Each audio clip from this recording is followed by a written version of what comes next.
বিরিয়ানি নিয়ে এক্সপেরিমেন্টের আজকে দ্বিতীয় পর্ব বানিয়েছিলাম তন্দুরি চিকেন বিরিয়ানি। সর্ষের তেল, নুন, লঙ্কার গুঁড়ো, কাশ্মীরি লঙ্কার গুঁড়ো, গরম মশলা আর যে কোনো ব্র্যান্ডের তন্দুরি মশলা দিতে হবে।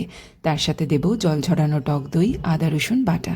এখন সবকিছুকে ভালোভাবে মিশিয়ে নিয়ে চিকেনের গায়ে এই মশলাটাকে লাগিয়ে নিয়ে 2 ঘন্টার জন্য রেখে দিতে হবে। স্মোকি ফ্লেভারের জন্য একটা চারকোলকে গরম করে নিয়েছিলাম, সেটা একটা স্টিলের বাটিতে রেখে তার উপর ঘি দিয়ে 5 মিনিটের জন্য কভার করে রাখবো। আজকে রান্নাটা করব Agaro regal electric multi cooking পটে। 3 লিটারের এই পটে এটা হিটিং ইউনিট আর এটা টেম্পারেচার কন্ট্রোল নব। অ্যাটাচমেন্টস এর মধ্যে থাকবে একটা গ্লাস লিড, একটা ননস্টিক অ্যালুমিনিয়াম কুকিং পট, একটা মেজারিং কাপ, একটা স্প্যাচুলা এবং 3-pin প্লাগ।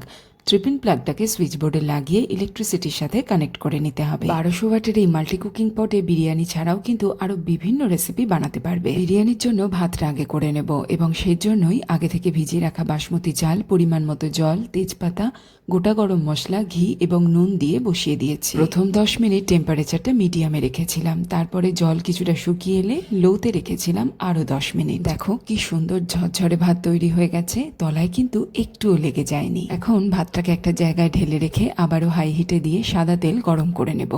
এবার চিকেনগুলোকে দিয়ে হালকা করে ফ্রাই করে নিতে হবে। হাই হিটেই ফ্রাই করতে হবে এবং হয়ে গেলে চিকেনগুলোকে তুলে রাখবো আর একটা জায়গায়। এবার পেঁয়াজগুলোকে ওই তেলেই লাল করে ভেজে নিতে হবে।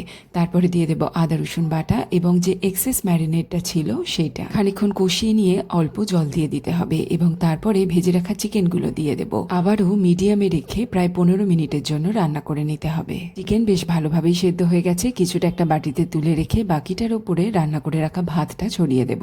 এর সাথে দেব ঘি এবং কিছুটা ধনেপাতা কুচি। কভার করে লোতে রেখে দেব 10 থেকে 15 মিনিট। তারপরেই তৈরি হয়ে যাবে একদম গরম গরম তন্দুরি চিকেন বিরিয়ানি। দেখো তলায় কিন্তু বিরিয়ানিটা একটুও লেগে যায়নি। এটা তোমরা স্যালাড বা রায়তার সাথে পরিবেশন করতে পারো। খেতে কিন্তু দারুণ হয়েছিল। বাড়িতে বানিয়ে অবশ্যই আমায় জানাবে কেমন লাগলো আজকের রেসিপিটা। রান্না হয়ে যাওয়ার পরে ননস্টিক কুকিং পটটা সাবান দিয়ে ভালো করে মেজে নিয়ে জল দিয়ে ধুয়ে নিতে হবে এবং বডিটা শুকনো টিস্যু বা টাওয়েল দিয়ে ভালো করে মুছে নিতে হবে। আগারোর এই প্রোডাক্টের লিঙ্কটা তোমরা ডেসক্রিপশন বক্সে পেয়ে যাবে। টাটা।